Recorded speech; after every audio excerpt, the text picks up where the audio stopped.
Welcome to Dude RV. Hey, I appreciate you stopping by, and of course, say it with me, you got here just in time. That's right, it's Friday, and it's time for another edition of Friday's Finds. Of course, we're into December, and it's cloudy as many days as it is not. And we're at the back end of one of those systems where the sky is just gray, making everything gray. We're making some progress on the structure. By the time the next edition of Friday's Finds comes out, we'll probably start having some metal going on there. So you might want to consider clicking on that subscribe button, or better yet, just jump over to the RV Homestead, Texas. Link will be down in the description. Go to RV Homestead, Texas, and you can see every update, every project.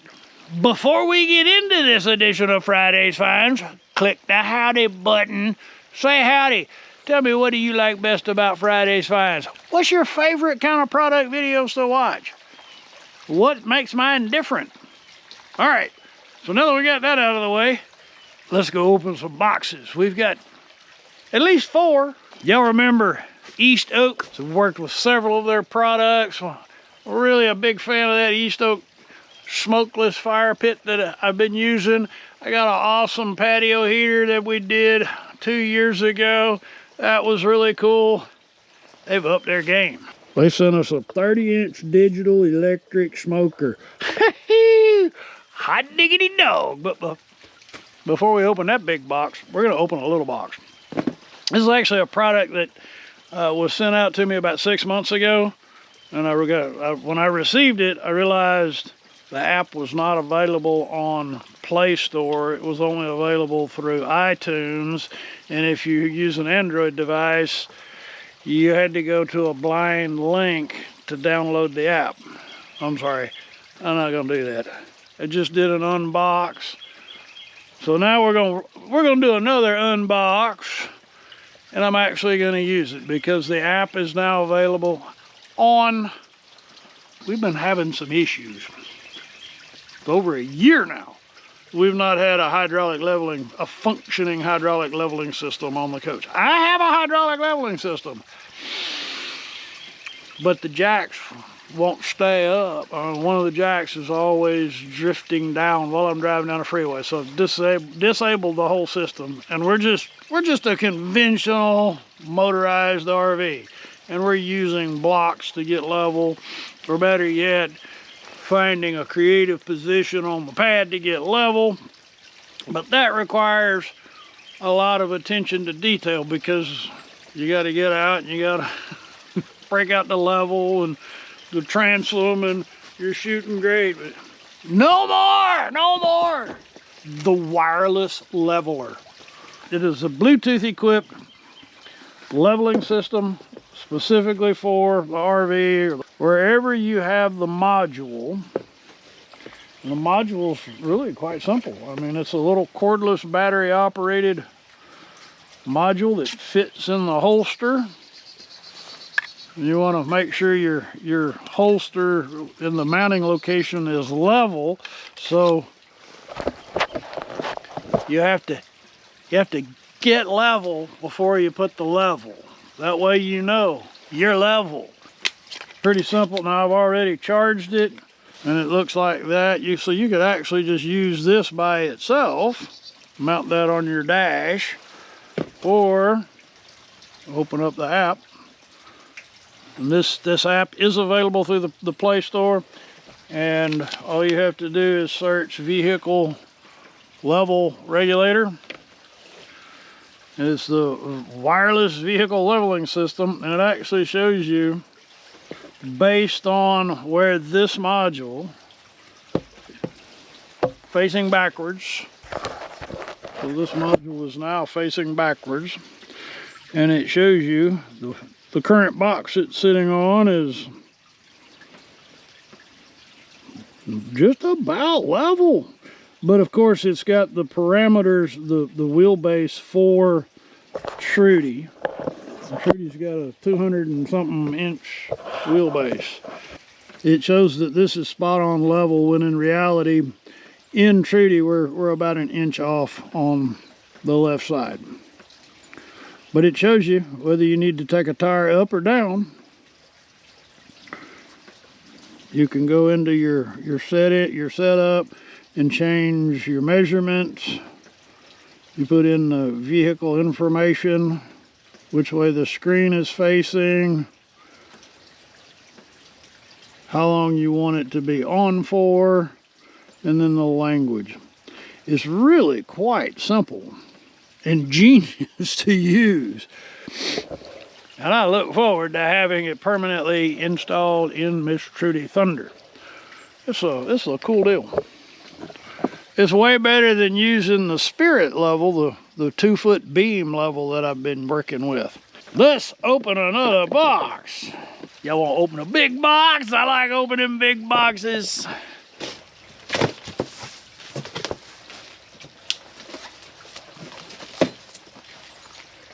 They even have a place for you to go and get recipes and join the community. Okay, so apparently we're going to have quite a few parts in here.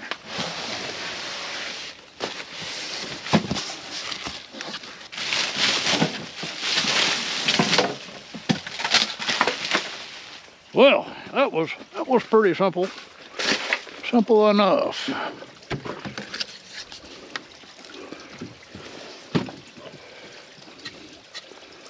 Instructions for the initial use.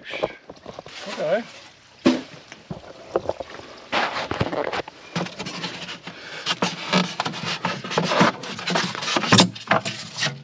We'll make sure we get all of that out of there. So that's fairly simple. We got another. We gotta keep opening boxes.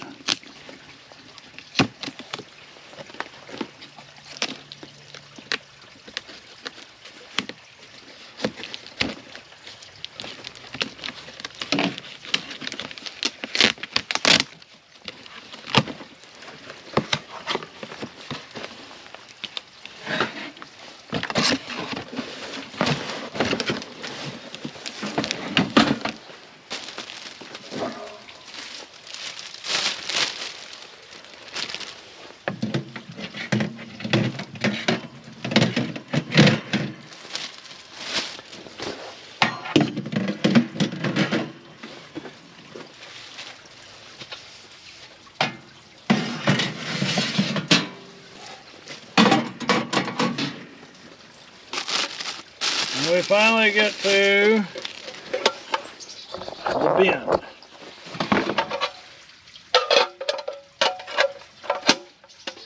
There's your smoke box right there.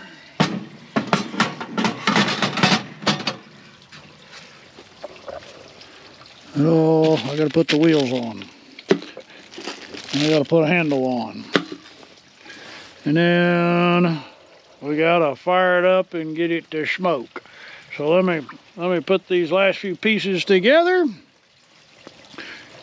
and we'll see about smoking something. We'll smoke something. So according to the instructions, they recommend you wipe down everything in here with clean soapy water, and then apply a layer of oil, and then bring it up to 275, the high temp, for 2 hours. So let me work on that. And then we got some boxes to open. Y'all ready to open another box? Well, it started raining again, and they said that it was gonna be done. All right, let's go with the small, thin, flat one. I lost the gift receipt. I don't know who sent it to me. This is. I'm so excited about this. I know I'm opening boxes. Why am I walking away from the most important part? Well, you need to see. I'm building this metal building back here. And metal buildings are notorious for not allowing signals to pass through. It's like a big Faraday cage. We use Starlink as our primary internet. We also use cell phones as our backup. The Starlink by itself will not work in there. It has to have an antenna pointed at the sky. So we'll have to have one outside somewhere. And that begs the question, where are we going to put an antenna? And then this showed up. While I'm trying to figure out the answer to that question, they asked me if I wanted to do a video on the solution. And here it is. So this is for your Gen 3 Starlink antenna, which, you know, it just comes with a little plastic kickstand.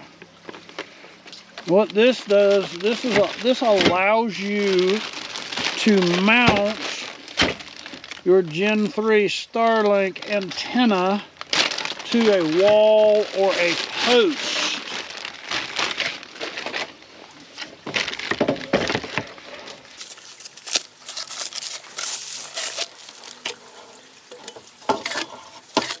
Okay, so it goes like that. And then we have this one.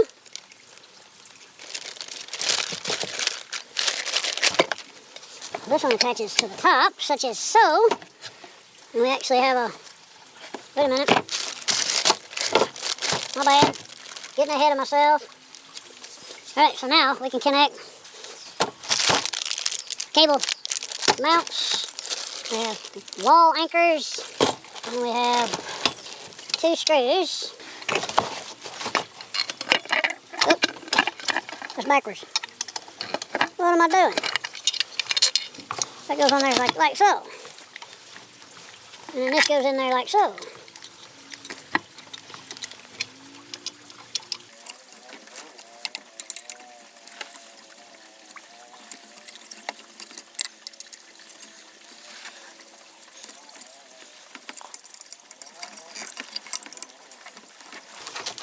So now, all we need is the Starlink antenna itself. So I'm going to put together a demo. Where we can see that actually anchored to something, and then we'll put an antenna on it. So let me work on that. Meanwhile, let's open another box. And my oh my, what a box this is. This comes to us from Dingmo, and it is we're gonna light some things up. We're gonna light it up tonight.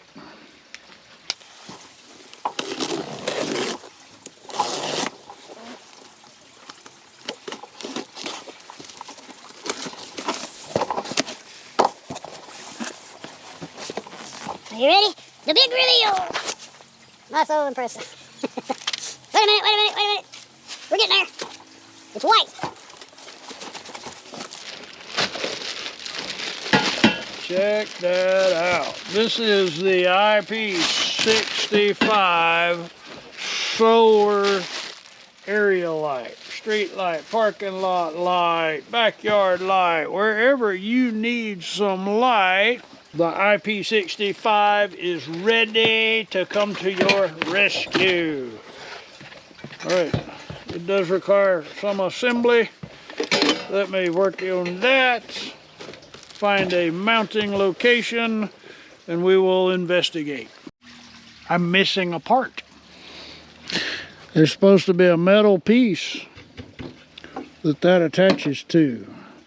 So this goes here, and that connects to there. Looking at this picture right here, we should have a metal piece. But alas, we do not.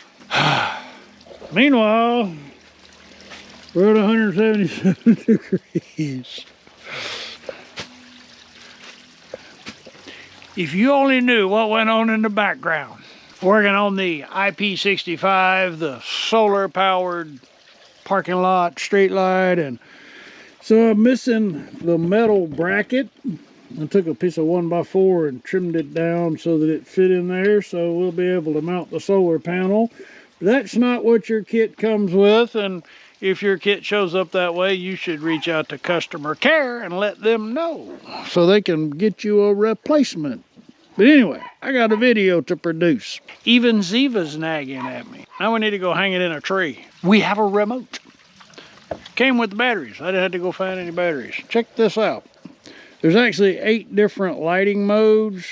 Switch it to auto, and then it goes by itself, which means when it gets dark, it comes on, and the light graduates based on motion. So we have 3 hours, 5 hours, 8 hours. And we turn it on, we turn it off. Now I need to put it in an elevated location, and then we will check it after dark. Smoker is seasoned. We're gonna be eating good tonight. Check it out. And we can fit one more dish. Now, if we were to take 2 racks out, we could fit 2 turkeys in here. You can fit, if you can fit 2 turkeys, 2 small briskets is doable. I have some ribs I'm gonna cook in here before we're done with this video. So stay tuned. You'll see this come out, and then I've got 4 racks of ribs to cook. We'll be back after dark. This light works pretty dang good. It definitely lights up so our little white female dog has identified this as her preferred potty location. It is nice and bright in this area right here. That is one great light. Yappy said she likes it, and she wants us to stay here. Okay. You know what they say, you gotta make Yappy happy. She's happy with this light right here, so it will stay right here. All right, let's go check a smoker.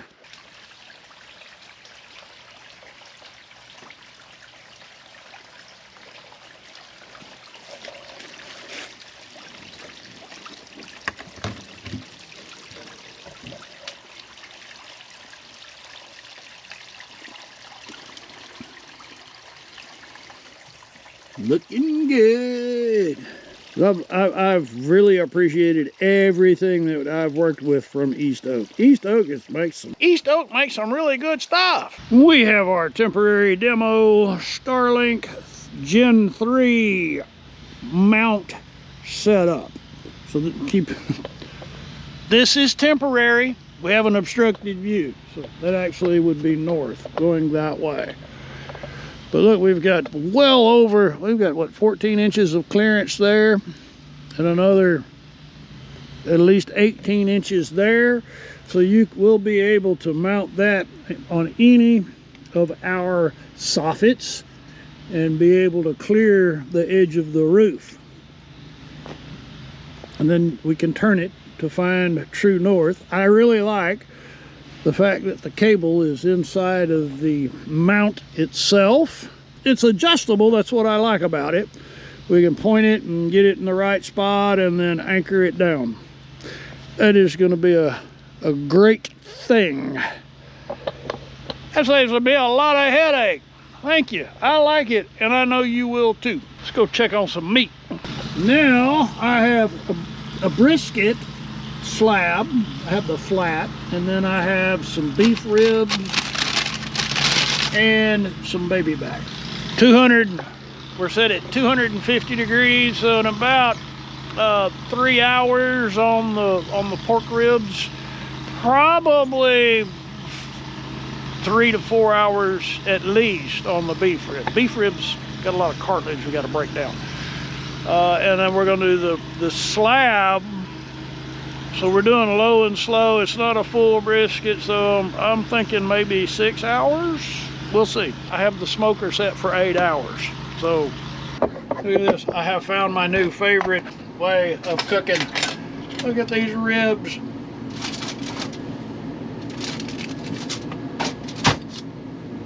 Beautiful.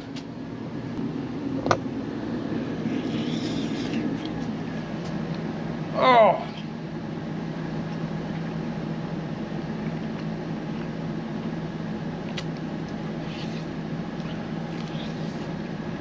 That's good. Oh man. Oh, I'll never have to go out again. Oh man, oh man. There's few things better than a well-grilled couple of racks of beef ribs. When one of those halves is a serving. There's a lot of meat on them bad boys. I'm really liking the smoker. East Oak has done it again. You'll like that smoker too.